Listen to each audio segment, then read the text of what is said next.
Pembacaan hari ini diambil dalam kitab Injil Matius pasal 13 ayat 53 hingga 58. Setelah Yesus selesai menceritakan perumpamaan-perumpamaan itu, ia pun pergi dari situ. Setibanya di tempat asalnya, Yesus mengajar orang-orang di situ di rumah ibadat mereka. Maka takjublah mereka dan berkata, "Dari mana diperolehinya hikmat itu dan kuasa untuk mengadakan mujizat-mujizat itu? Bukankah ia ini anak tukang kayu? Bukankah ibunya bernama Maria dan saudara-saudaranya Yakobus, Yusuf, Simon dan Yudas? Dan bukankah saudara-saudaranya perempuan semuanya ada bersama kita? Jadi dari mana diperolehnya semuanya itu?" Lalu mereka kecewa dan menolak dia. Maka Yesus berkata kepada mereka, "Seorang nabi dihormati di mana-mana kecuali di tempat asalnya sendiri dan di rumahnya. Dan karena ketidakpercayaan mereka, tidak banyak mujizat diadakannya di situ." Demikianlah Injil Kristus. Terpujilah Tuhan Yesus. Shalom jemaat Tuhan. Ya, silakan duduk semua.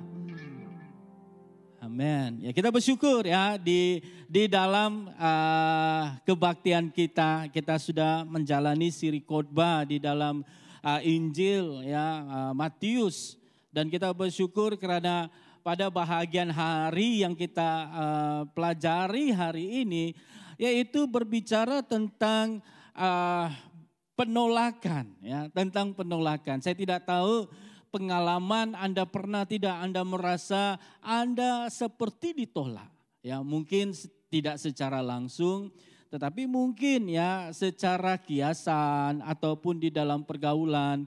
Tiba-tiba kita merasa macam tidak dialu-alukan, tidak diterima, tidak disambut. Ya, demikian hari ini ya, penolakan adalah suatu perkara yang kita tidak dapat hindari di dalam kehidupan kita. Sering ianya boleh terjadi di dalam kehidupan kita. Mungkin karena kita tidak dikenali atau mungkin kita tidak mempunyai hubungan dengan mereka, dan kita juga mungkin tidak disenangi sehingga kita mengalami penolakan di dalam kehidupan kita. Nah, namun berbeza sekali apa yang terjadi di dalam Matius pasal yang ke-13 dan juga di Matius pasal yang ke-14 di awal ayat Injil ini dikatakan bahwa Yesus juga menerima penolakan. Ya, Yesus juga ditolak. Karena sebelum ini kita sudah belajar bahwa Yesus di dalam pengajarannya, di dalam setiap segala sesuatu pelayanannya, Yesus melakukan banyak hal-hal yang luar biasa. Ada banyak tanda-tanda, ada banyak pengajaran yang begitu luar biasa. Ada banyak orang yang disembuhkan, ada banyak orang yang mengalami pelepasan. Nah, di minggu lalu ya, berapa minggu, 3-4 minggu yang lalu kita sudah belajar di dalam pengajaran Yesus. Karena dia mengajarkan tentang perumpamaan-perumpamaan tentang hal kerajaan surga. Ketika dia sudah habis mengajar, dan pada bahagian firman Tuhan yang kita belajar hari ini, ianya berbicara tentang bagaimana Yesus telah ditolak. Ya. Jadi hari ini kita akan belajar, tajuk firman Tuhan adalah menanggung harga penolakan. Sama-sama katakan, menanggung harga penolakan. Nah, mesti semangat ya. Ya, kenapa? Ya karena Yesus tidak terkecuali ditolak. Yesus tidak terlepas dari penolakan. Walaupun orang sudah menganggap dia ini wah, ada yang memandang dia sebagai wah nabi yang diutus Tuhan. Seorang imam yang luar biasa. Ya, sehingga ada yang sudah mulai merasa ini seperti Mesias. Tetapi ya di dalam pelayanan Yesus kita akan belajar bersama-sama bahwa Yesus juga ditolak. Nah, mari kita lihat, karena di dalam penolakan ada beberapa reaksi-reaksi yang terjadi di dalam penolakan. Hari ini kita akan belajar dua reaksi penolakan yang terjadi di dalam ayat 53 sehingga ayat yang ke-58. Kemudian kita juga akan melihat pada pasal 14 ayat yang pertama sehingga ayat yang ke-12. Kita akan belajar ada dua reaksi penolakan. Nah, mari bersama-sama kita lihat reaksi penolakan yang pertama. Kita akan lihat di dalam pasal ke-13 ayat 54 sehingga ayat yang ke-57. Ya, kalau ada firman Tuhan kita boleh baca bersama-sama. Ya, kita baca sama-sama. 1, 2, 3. Setibanya di tempat asalnya, Yesus mengajar orang-orang di situ di rumah ibadat mereka.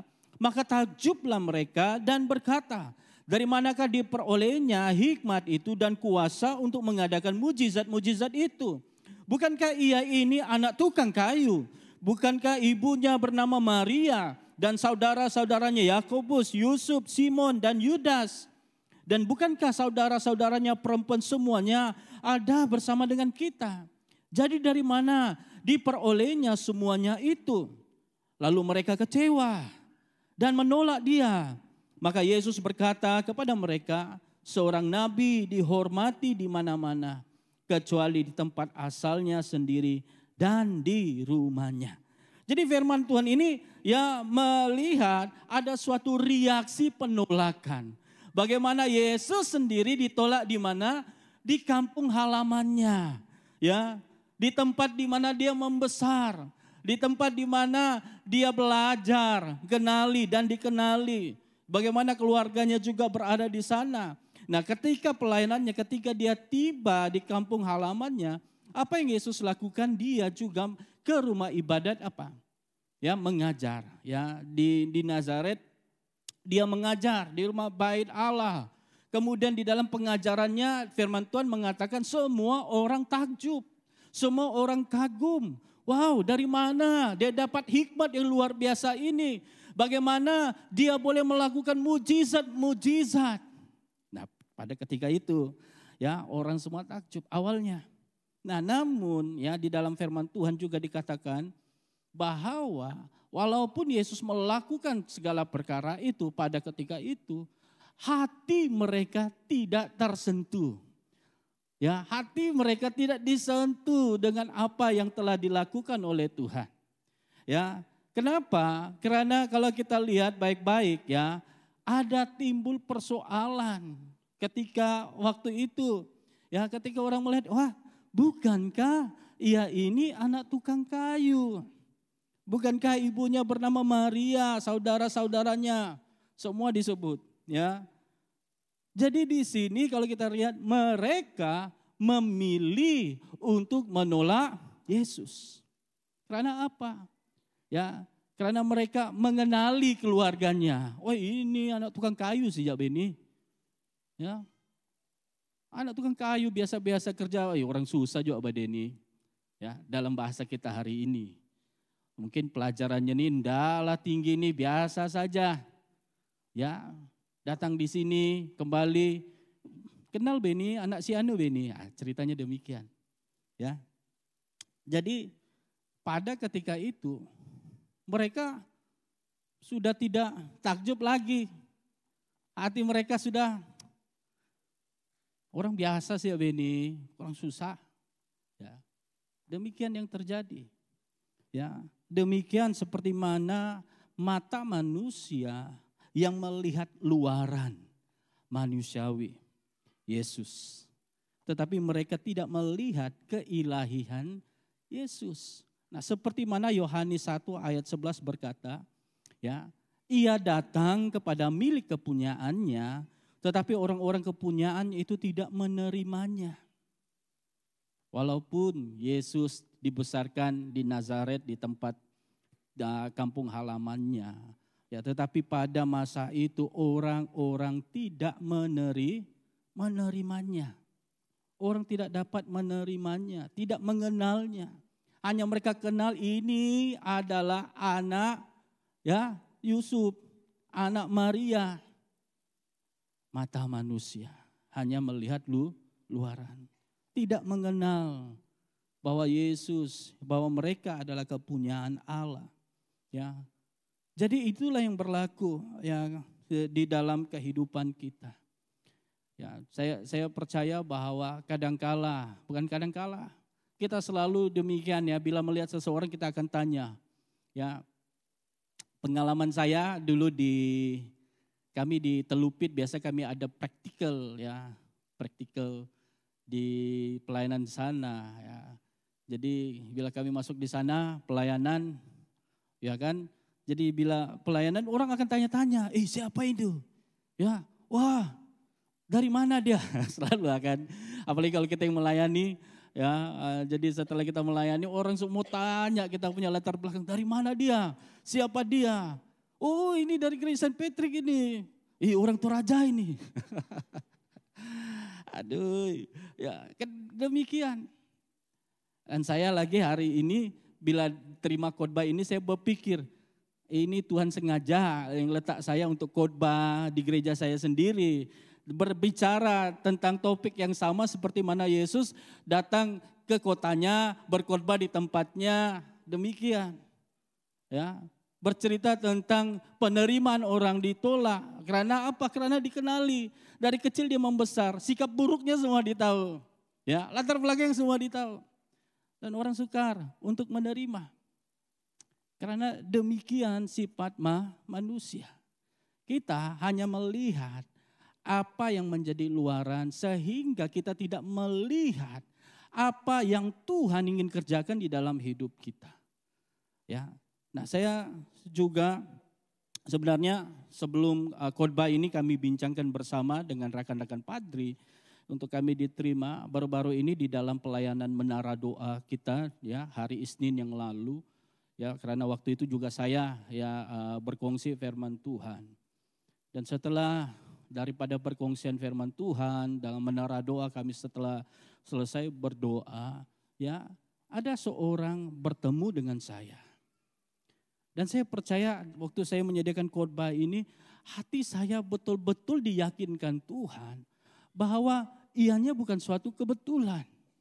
Tetapi adalah tentang bagaimana Tuhan ingin menyampaikan satu message yang penting dengan cara kita melihat Tuhan dengan cara yang berbeza. Nah, jadi ketika habis pelayanan menara doa, ya seorang pribadi ini, dia menunggu saya. Dia menunggu saya setelah selesai dan kami duduk bersama, ya cerita sebentar. Dan dia mulai berkongsi ya. Dia berkongsi tentang apa yang dia lalui. Dia katakan bahwa dia dia akui secara jujur, dia kata sejak kebelakangan ini dia merasa di dalam kebaktian. Kadang dia rasa siapapun yang menyampaikan firman Tuhan di atas pentas. Ya, siapapun yang menyampaikan firman Tuhan di atas pentas, kadang ya firman Tuhan itu berlalu saja. Ya tidak membuat dia sangat tertarik, terpaku, ataupun bersemangat untuk mendengar firman Tuhan. Dia akui. Kemudian dia katakan apabila ada seorang hamba Tuhan datang dari jauh. Itu kamu tahu lah sudah itu kan. Baru-baru ini kan ada seorang pengkhotbah yang datang ibadah setiap minggu, dia tahu ya. Datang dari jauh. Wah, dari Amerika lagi. Ya bukan dari Indonesia, dari Amerika datang. Dan bila dia berkongsi hamba Tuhan ini berkongsi firman Tuhan, dia kata, saya dapat mendengar, saya beri perhatian baik-baik, saya dapat betul-betul menerima firman Tuhan itu. Kemudian dia timbul satu soalan di dalam hatinya. Ya, kenapa? Kenapa demikian? Kenapa? Dan pada waktu itu dia sendiri juga ya akui ya. Dia akui bahwa kadang di gereja karena kita sudah terlalu biasa dan kita sudah mengenal setiap orang-orang yang datang, orang-orang yang biasa berkhotbah. Kadang kita dapat merasa biasa. Kita sudah tidak teruja. Bila kita lihat siapa yang naik, wah kita sudah tahu cara khotbahnya, penyampaiannya, isinya kadang kita sudah boleh tangkap. Demikian. Tetapi bila orang yang kita tidak kenal dari luar datang, wah betapa kita bersungguh-sungguh. Ya, karena apa? Karena kita tidak mengenal pribadi yang datang dari jauh ini. Latar belakangnya siapa, anak siapa, kita tidak tahu. Ya. Tetapi bila orang-orang yang biasa sehingga kadang-kadang ianya menjadi suatu hal yang menutupi firman Tuhan untuk diterima oleh hati kita. Bila hamba Tuhan ini bercakap tentang sesuatu, dalam hatinya segala sesuatu sudah keluar. Oh, ini. Ya, kadang kita demikian. Saya tidak berbicara kepada seorang hamba Tuhan ini yang bersikap jujur di hadapan Tuhan. Tetapi ini mengingatkan kita sebagai jemaat Tuhan, kadang ada hal-hal yang menghalang kita untuk mendengar suara Tuhan. Karena kita melihat manusianya, sehingga kita menolak setiap firman yang diberitakan kepada kita. Demikian, saya akui bila saya menyampaikan firman Tuhan, saya nampak saya punya pemimpin sel dulu-dulu yang memimpin saya, yang mengajar saya. Ya, dari saya kecil di tempat ini, saya ingat mereka. Ya kadang saya pun segan, saya pun rasa malu karena mereka yang mendidik saya. Dan saya tahu waktu dulu saya kanak-kanak, saya bukannya budak baik, nakal juga aku ini. Ya. Tetapi saya mulai belajar, saya mulai menghitung, menilai diri saya secara pribadi. Bagaimana ya saya harus memandang ketika firman Tuhan diberitakan. Adakah kita mulai melihat manusia, kelemahan manusia, kekurangan manusia, sehingga menyekat pemberitaan firman Tuhan diberitakan kepada kita. Apalagi bila hamba Tuhan yang memberitakan firman Tuhan, kamu pernah rasa sakit hati dengan dia, kamu pernah tersinggung dengan dia pinjak saja tangga pentas ini, kamu langsung tutup telinga, tidak mau dengar. Realitinya demikian orang-orang di Nazaret. Mereka seperti itu.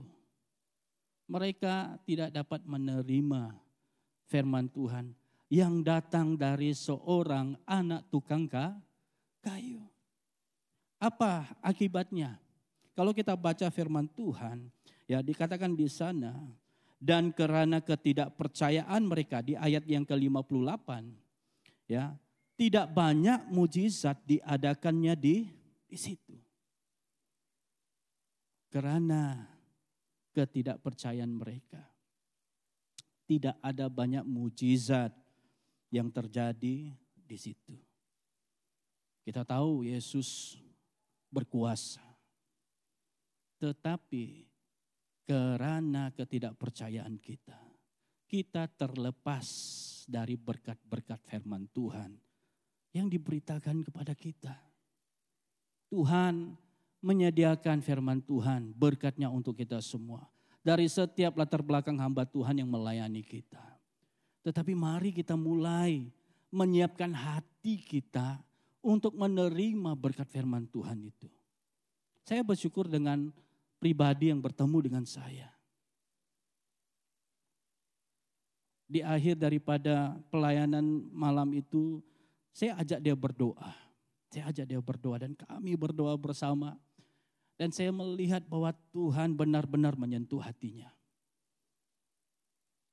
Tuhan benar-benar menyentuh hatinya. Dan saya percaya saat itu dia mulai meletakkan telinganya untuk mendengar suara Tuhan. Dan bukannya melihat suara yang datang daripada manusiawi. Demikian hidup kita. Kita harus benar-benar ya mempersiapkan hati kita. Adakah kita cepat menilai dan kita mulai menutupi hati kita terhadap kebenaran firman Tuhan. Kalau kita tidak hati-hati, kita akan lama-kelamaan menjadi hambar. Hati kita menjadi tawar. Kita sudah tidak bersemangat lagi. Kita rasa firman Tuhan itu berlalu saja. Tetapi hari ini kita belajar. Janganlah kita menjadi seperti orang-orang di kampung halaman Yesus. Ya, karena mereka bersikap sinis, ya, penuh prasangka, ya, memandang sesuatu perkara itu dengan negatif sekali. Pemikiran manusiawi, mata rohani yang tidak dibukakan, tidak melihat tentang pekerjaan Tuhan. Kalau kita lihat betapa jahatnya mereka, kalau kita merujuk di dalam kitab Markus ataupun Lukas, sehingga orang-orang di Nazaret ini, ya, mereka tidak diam-diam tahu, mereka tidak biarkan saja. Tetapi tidak, kalau kita baca, mereka sampai bawa Yesus kemana? Ke ujung curam untuk menolak Yesus jatuh di curam. Karena sikap menolak mereka. Kadang tanpa kita hati-hati, kita pun demikian. Kita mulai, tanpa sengaja kita mulai berbicara sesuatu yang tidak baik. Tidak menyenangkan. Ya, coba untuk menjatuhkan, melemahkan. Kita mudah cerita keburukan orang lain, kelemahan orang lain. Karena apa? Karena hati kita sudah tertutup daripada kebenaran firman Tuhan. Jadi ini kita harus belajar baik-baik. Kita mulai menilai hati kita baik-baik. Ada tidak di dalam hidup kita mengalami kuasa Tuhan. Kita mengalami mujizat Tuhan. Kita mengalami campur tangan Tuhan. Di dalam pekerjaanmu kamu melihat keberhasilan terjadi di dalam hidupmu. Dalam pertumbuhan imanmu kamu melihat ada semakin kematangan di dalam hidupmu. Dan saya percaya itu. Apabila hati kita selalu siap untuk menerima berkat firman Tuhan, kita akan mengalami segala sesuatu yang Tuhan berikan bagi setiap kita. Kalau di dalam kehidupan kita sudah semakin rasa hambar, ya, kita sudah tidak bersemangat untuk mengenali Tuhan, kita harus mulai kenali hati kita. Adakah hati kita sudah tertutup untuk kita mengenali Tuhan kita? Untuk kita belajar daripada Tuhan kita. Kita tahu ya, di kalangan kita ada ramai pemimpin-pemimpin yang kita utus di dalam pelayanan kelompok sel. Mereka bukan siapa-siapa, mereka orang biasa. Ya, mungkin pendidikan mereka tidak sebaik kamu, lebih tinggi daripada kamu. Tetapi kita harus belajar merendahkan hati kita untuk memandang bagaimana Tuhan membentuk kita melalui pribadi yang Tuhan utus di dalam hidup kita. Ya, tidak semua yang mereka lakukan itu baik dan kadang kita rasa mengomel pasalnya. Tetapi ianya mengajar kita untuk melihat kalau demikian saya harus belajar jadi lebih baik. Kalau kamu rasa ada yang berkenan di hadapan Tuhan, jadilah seperti yang Tuhan ingin kamu berkenan. Demikian ya, setiap pemimpin yang kita utus mereka biasa. Tetapi saya bersyukur dengan hati mereka, kesiapan mereka, kerendahan hati mereka, keterbatasan mereka. Mereka tetap setia melayani Tuhan. Kalau kamu lihat di kalangan kita, pemimpin-pemimpin kita, khususnya di bagian zona dewasa, mereka sudah semakin berusia. Saya pun risau, ya, sebagai pemimpin di tempat ini saya pun risau. Ya, karena kita tahu bahwa tenaga mereka tidak seperti dulu. Walaupun tenaga mereka tidak seperti dulu, semangat mereka tetap sama. Bahkan semakin berapi-api. Namun ada keterbatasan. Bagaimana kita harus belajar menghormati pemimpin kita. Siapapun mereka. Kita harus belajar menghormati mereka. Karena saya percaya bahwa ketika kita belajar menghormati hamba-hamba Tuhan, ataupun pemimpin-pemimpin di gereja kita, Tuhan akan memberkati kita. Tuhan akan menyatakan kasih-Nya jauh lebih dalam di dalam hidup kita. Pemimpin tidak perlu meminta penghormatan daripada kita. Tidak perlu merayu supaya kita menghormati kita. Tetapi biarlah kita mulai datang belajar. Jangan seperti orang di Nazaret ini. Ya, kita harus belajar. Ketika kita belajar untuk menghormati siapapun pemimpin kita, kita akan dapat melihat bahwa kita sebenarnya menyenangkan hati Tuhan. Karena Tuhan yang mengangkat setiap pemimpin, maka Tuhan juga yang akan terus membentuk kita melalui setiap pemimpin-pemimpin di tengah kita. Jadi demikian, ya, kita harus belajar bersama-sama. Kita harus mulai memandang kepada Tuhan. Suara siapa yang ingin kita dengar? Adakah suara manusiawi ataupun kita mulai memandang kepada Tuhan yang ilahi di dalam hidup kita. Nah, penolakan yang kedua adalah kalau kita lihat di dalam Matius pasal 14 ayat 1 hingga 12. Ya, kita boleh dapati di sana tentang seorang pribadi yang berhadapan dengan tanggapan yang disebabkan rasa bersalah. Ya, dia merasa serba salah di dalam hidupnya. Jadi ketika dia bersalah, rasa serba salah itu yang menjadi dia menolak Yesus. Nah, kita belajar daripada seorang pribadi ya yang bernama Raja Herodes. Raja Herodes di Yudea ya di dalam pelayanannya dia diberikan kuasa ya untuk memerintah pada masa itu. Dan ketika di dalam pemerintahannya, ya, dia juga terkesan dengan seorang hamba Tuhan yang bernama Yohanes Pembaptis. Ya, itulah kalau kita baca di dalam bagian ini, dia sebenarnya mengingat kembali, mengimbas kembali tentang perbuatannya terhadap Yohanes Pembaptis. Apa yang berlaku kalau kita baca? Ya, Yohanes Pembaptis pada ketika itu dia mati dibunuh. Nah, izinkan saya cerita ya karena Yohanes Pembaptis dia dia tidak bersetuju dengan apa yang dilakukan oleh Raja Herodes. Dia menegur tentang perbuatan Raja Herodes. Apa yang ditegur adalah karena pada waktu itu Raja Herodes dia mengambil istri saudaranya untuk menjadi istrinya. Jadi Yohanes Pembaptis tegur. Jadi tersinggung raja. Apa yang dibuat oleh raja? Raja menangkapnya dan memasukkannya ke dalam penjara. Nah, ketika ulang tahunnya Raja Herodes, ya istrinya mengadakan suatu perayaan ulang tahun menyambut raja dan Herodias ya. Masa itu dia menyuruh anaknya untuk menari, untuk menghibur tetamu, menghibur raja. Dan waktu anaknya menari, wah raja itu terkesan. Bila dia terkesan, dia mengeluarkan satu titah ataupun dia mengeluarkan satu janji. Dia bersumpah, dia kata, anak kamu minta apa saja. Apa saja yang kau minta, saya akan tunaikan. Itu sumpah saya, kata Raja Herodes.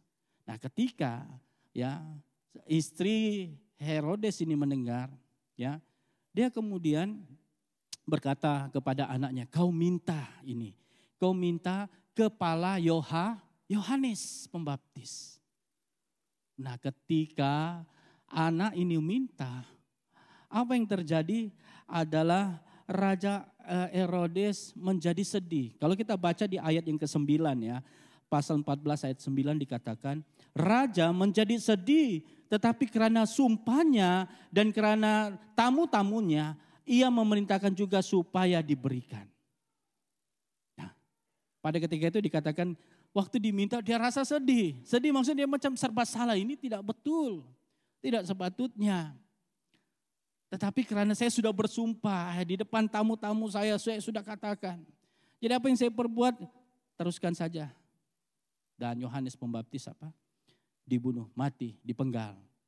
Dan kepalanya dipersembahkan kepada raja dan diberikan kepada anak perempuannya.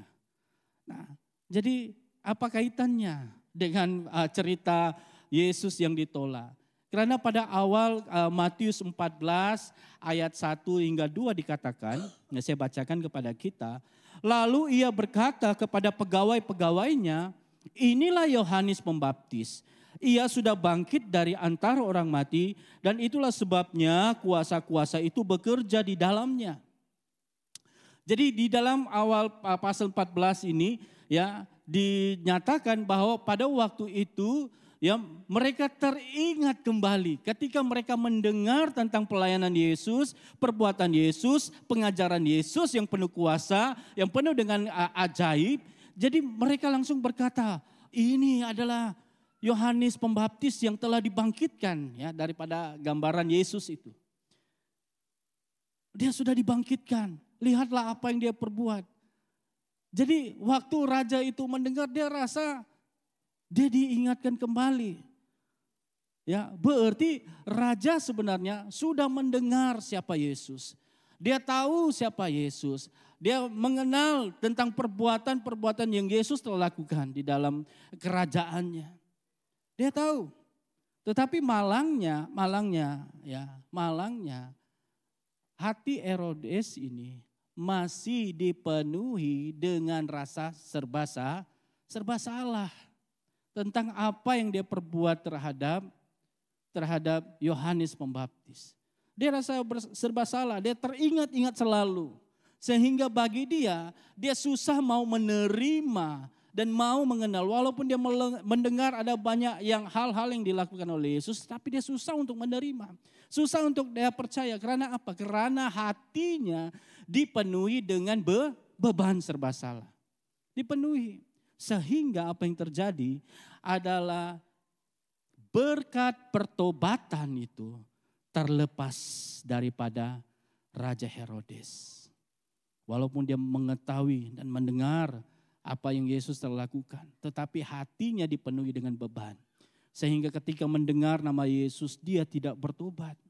Dia tidak mencari Yesus. Karena apa? Karena serba salahnya. Dia masih terbeban dengan perbuatan lalunya terhadap Yohanes Pembaptis. Demikian di dalam kehidupan kita. Penolakan terhadap firman Tuhan. Kadang firman Tuhan itu diberitakan kepada kita. Firman itu diberitakan menegur setiap kita. Tetapi malangnya, adakah kita mau mendengar Tuhan? Ketika firman Tuhan diberitakan, kita rasa apa? Aku ini orang yang berdosa, saya tidak layak datang di hadapan Tuhan. Walau Tuhan sudah beritakan, mari datang kepadaku. Ya, Tuhan sudah memanggil, Tuhan sudah menegur kita, mengingatkan kita. Tuhan mau pertobatan dari hidup kita. Tuhan tidak mau melihat yang lain, tetapi Tuhan sudah memberikan berita pertobatan kepada kita. Tetapi mari kita bersama-sama. Jangan kita membawa setiap beban dalam hidup kita. Setiap kepahitan dalam hidup kita. Setiap sesuatu yang mengikat sehingga firman Tuhan tidak mempunyai tempat di dalam hidup kita. Karena apa? Karena perbuatan kita yang lepas, yang lalu. Kita tidak sanggup untuk melepaskannya. Tetapi firman Tuhan mengingatkan kita bahwa Tuhan itu mengasihi kita. Memberi peluang kepada setiap kita. Dan firman Tuhan itu pasti jatuh di setiap hati kita.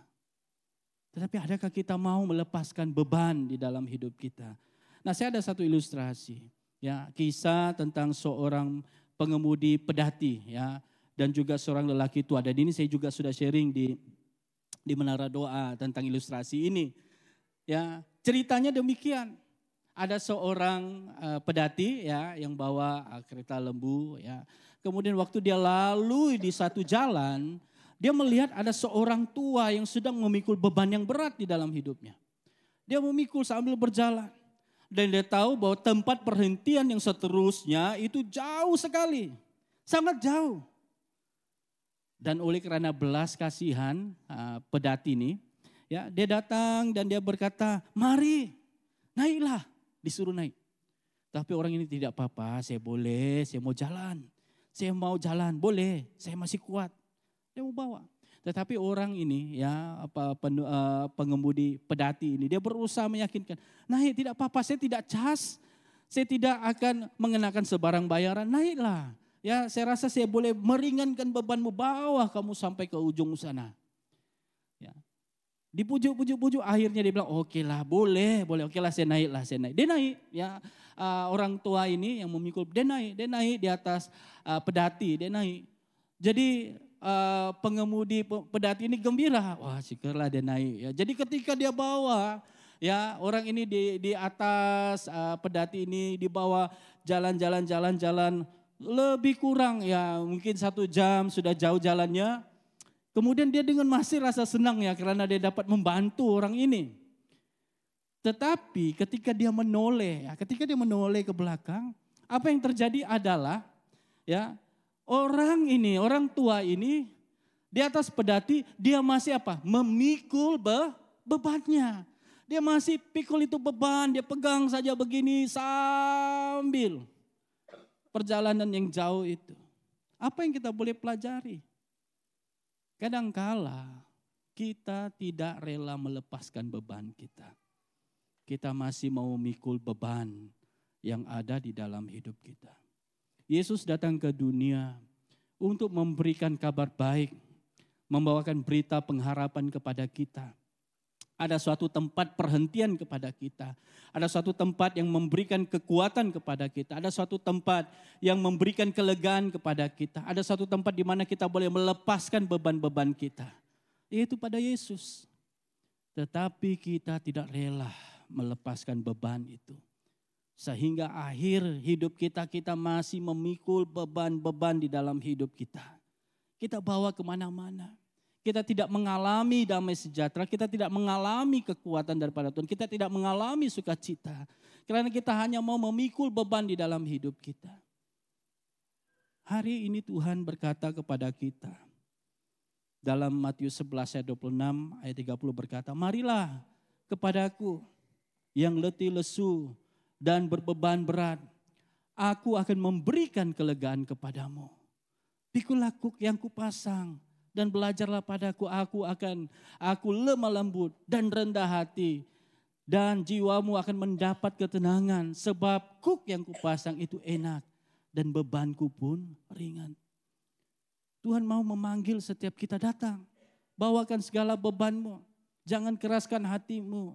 Datang serahkan kepada Tuhan, karena Dia mau supaya kita terlepas dari setiap beban kita. Kita mengalami pembebasan dalam hidup kita. Sehingga kita dapat mengalami begitu dalamnya kasih Tuhan. Begitu lebarnya kesetiaan Tuhan di dalam hidup kita. Tuhan mau lakukan itu dalam hidup kita. Tetapi ramai di antara kita tidak rela untuk datang melepaskannya di hadapan Tuhan. Demikian hidup kita. Ada penolakan-penolakan di dalam hidup kita. Dan kita harus belajar ya. Ketika Yesus berhadapan dengan penolakan di dalam hidupnya, apa yang Yesus lakukan? Ada suatu hal yang luar biasa. Dan kita harus belajar ketika Yesus berhadapan di dalam hidupnya, di dalam penolakan yang dia alami. Apa reaksinya? Waktu Yesus ditolak oleh orang kampungnya, oleh orang rumahnya. Apa yang Yesus lakukan? Ya, ketika Yesus juga mendengar berita yang tidak baik. Mari kita lihat ya. Kalau kita baca di dalam Matius 13 ayat 57 berkata, mereka kecewa dan menolak Dia, maka Yesus berkata kepada mereka, seorang nabi dihormati di mana-mana kecuali di tempat asalnya sendiri dan di rumahnya. Ya. Jadi waktu Yesus ditolak, waktu Yesus sudah mulai ditolak ke ujung curam, Yesus tidak membalas, tidak bereaksi yang berlebih-lebih. Ya, Yesus hanya berkata, ya, seorang nabi ditolak di mana dia berada. Ya, di mana di tempatnya sendiri, di rumahnya sendiri. Itu dia tidak nafikan. Karena dia secara pribadi pun sendiri alami. Apalagi kita, ya. Mungkin kita juga alami demikian. Nah, tetapi yang luar biasa lagi kalau kita baca ya, ketika dia mendengar berita tentang kematian Yohanes Pembaptis. Ya, Yohanes Pembaptis ingat ya, merupakan saudara yang membesar bersama dengan dia. Ya, kita ingat cerita Yesus, Maria ya, ketika dia bertemu dengan Elizabeth kan. Waktu mereka bertemu, saya ingat itu kandungan melompat kegirangan kan ketika mendengar berita tentang Yesus. Itu bayinya. Tetapi ketika dia mendengar seorang hamba Tuhan yang harus mati dengan tragis. Kalau kita baca di ayat 12 hingga 13, apa reaksi Yesus? Kemudian datanglah murid-murid Yohanes Pembaptis mengambil mayatnya dan menguburkannya. Lalu pergilah mereka memberitahukannya kepada Yesus.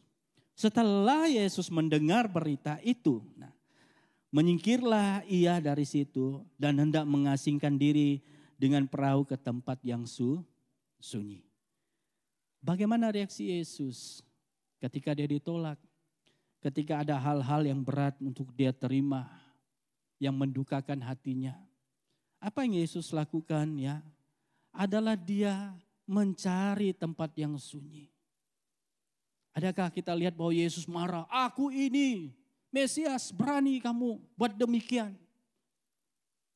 Tidak, dia tidak marah. Tetapi dia hanya mendiamkan diri mencari tempat yang sunyi. Berbeza dengan kita. Ya, Kadang kita ini cepat marah. Bila kita tersinggung kita sudah mulai marah. Kita ditolak sedikit, macam-macam sudah kita post di Facebook. Macam-macam sudah status kita. Macam-macam sudah reaksi kita. Segala macam sindiran yang kita berikan. Bila kita dijelaskan sesuatu, kita sudah mulai protes. Boikot sana, boikot sini. Demikian sikap kita. Yesus hanya berdiam diri. Apa yang dikatakan firman Tuhan bahwa dia mencari tempat yang sunyi. Tempat di mana dia boleh mendengar suara Tuhan. Tempat di mana dia boleh berdoa. Tuhan, berikan saya hikmat. Tuhan, berikan saya kekuatan. Tuhan, berikan saya penghiburan. Demikian reaksi seorang yang ditolak. Kita harus belajar. Di dalam kita berhadapan dengan situasi hidup kita, kekecewaan kita, ketakutan kita, kebimbangan kita. Bawa segala sesuatu di dalam doamu. Berseru kepada Tuhan. Minta kepada Tuhan. Minta pertolongan, minta kekuatan. Dan bukannya kita menangani secara manusiawi kita, kemarahan kita, kebencian kita, ketidakpuasan hati kita. Kita harus belajar. Yesus sendiri mencari tempat yang terbaik untuk berdoa. Untuk menyatakan segala isi hatinya kepada Tuhan. Kita harus belajar ini baik-baik. Karena Yesus tahu bahwa bukan menurut kehendaknya. Tetapi dia percaya bahwa kehendak Tuhanlah yang harus terjadi di dalam hidupnya. Kita harus belajar sama-sama. Kita harus belajar Tuhan apa yang kau kehendaki. Walaupun dunia menolak saya. Walaupun teguran gitu begitu keras untuk saya dengar. Tuhan ajar saya bagaimana cara saya untuk meresponi setiap teguran. Supaya saya tahu bahwa setiap yang saya perbuat itu Tuhan menyenangkan hatimu.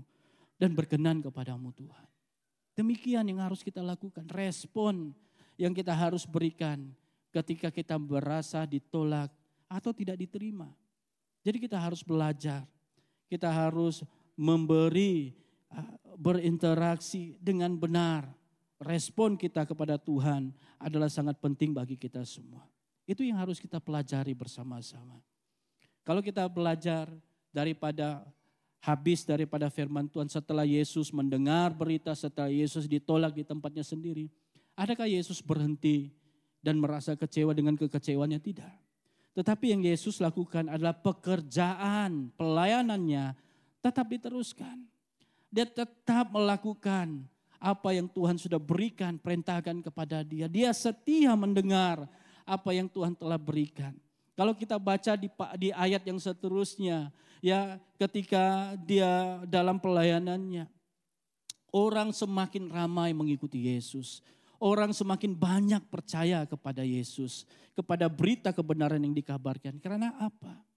Karena setiap firman yang diberitakan itu pasti tidak akan kembali dengan sia-sia.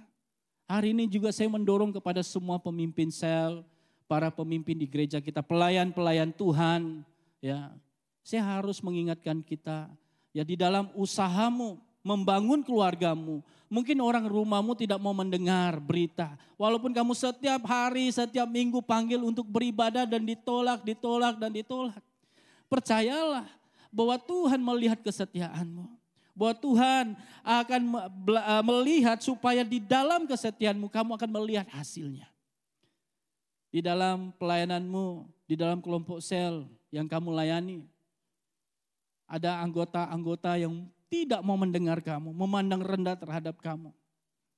Percayalah, tetaplah setia melayani Tuhan. Tetaplah dengan semangat berpegang kepada Tuhan. Karena setiap yang kamu lakukan itu tidak akan kembali dengan sia-sia. Akan ada hasil yang akan kamu lihat, yang akan kamu tuai. Ya, seperti di pelayanan Vision School yang tadi kita dengar. Ya, pengalaman mereka hanya melihat apa yang ada masa lalu. Tetapi bila mereka imbas setelah 13 tahun Mereka dapat melihat visi Tuhan itu semakin jelas. Demikian dengan kita. Ketika kita menantikan jawaban Tuhan kerja keras kita hari ini, kita akan melihat hasilnya satu hari nanti. Jadi saya mendorong kepada kita. Saya akan tutup firman Tuhan dengan satu kutipan ayat firman Tuhan yang didapat di dalam Ulangan 28 ayat 1 berkata, "Jikalau engkau baik-baik mendengarkan suara Tuhan Allahmu dan melakukan dengan setia segala perintahnya yang kusampaikan kepadamu pada hari ini, maka Tuhan Allahmu akan mengangkat engkau di atas segala bangsa di bumi ini." Firman Tuhan ini sebenarnya waktu saya buka Facebook, saya pun ada Facebook. Ketika saya buka Facebook, saya tersentuh dengan ayat ini karena ada orang post ya. Dan tidak tahu kalau kamu kenal dia, mungkin kamu akan tahu, oh ini post si Anu ini. Ya, saya tersentuh. Saya pun tidak terfikir, tetapi di dalam persiapan firman Tuhan, ketika saya buat persiapan, di last kali sebelum saya hantar PowerPoint saya kepada staff kita, ya, saya letak ayat ini karena saya cari kembali di mana saya lihat ayat ini. Dan saya sangat dikuatkan daripada ayat ini. Berbicara dengan jelas kepada saya ketika kita baik-baik mendengarkan firman Tuhan. Bahkan kalau kita setia melakukan segala sesuatu yang diperintahkan oleh Tuhan. Apa janji Tuhan? Ya, maka Tuhan Allahmu akan mengangkat engkau. Tuhan akan mengangkat kita. Siapapun kita, apapun latar belakang kita, apapun kelemahan kita, kekurangan kita, beban kita, Tuhan mau mengangkat kita.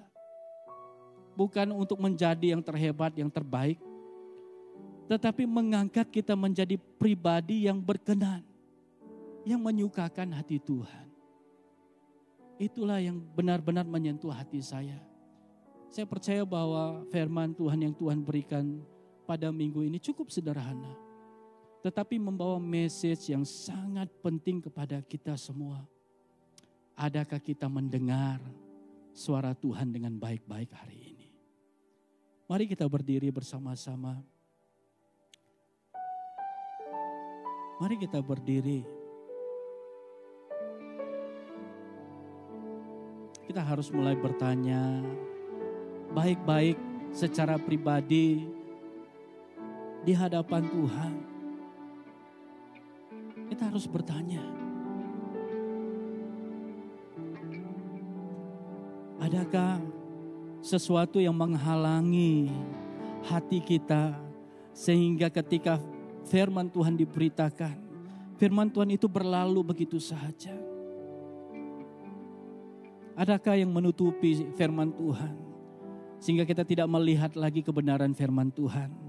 Kita hanya melihat kepahitan, kekecewaan, dan segala sesuatu sehingga firman Tuhan itu berlalu dan tidak jatuh ke dalam hati kita.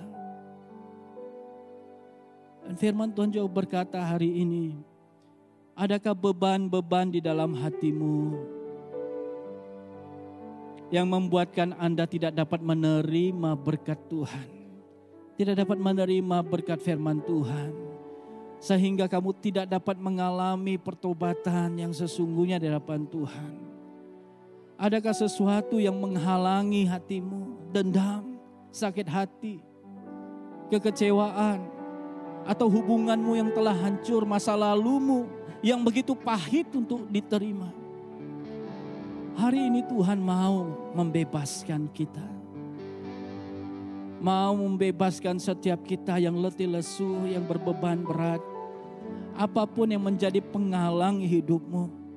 Adakah kesakitanmu? Anda berhadapan dengan sakit yang Anda lalui saat ini. Sehingga kadang yang menjadi suatu halangan untuk kamu untuk datang kepada Tuhan. Mari, firman Tuhan diberitakan kepada kita. Kita harus memandang jauh ke dalam hati kita. Adakah sesuatu yang menghalang kita sehingga kita tidak dapat menghormati setiap hamba-hamba Tuhan, ataupun setiap pemimpin-pemimpin di dalam gereja kita? Kita hanya melihat manusiawi, tetapi kita tidak melihat Tuhan yang jauh bertakhta di dalam kehidupan setiap mereka. Mari kita kembali kepada Tuhan.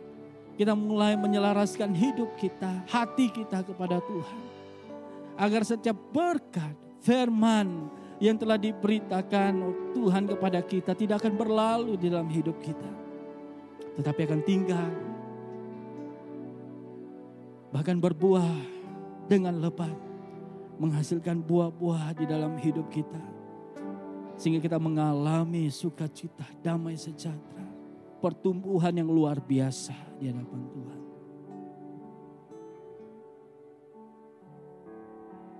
Ketika lagu ini dinyanyikan, jika ada di antara kita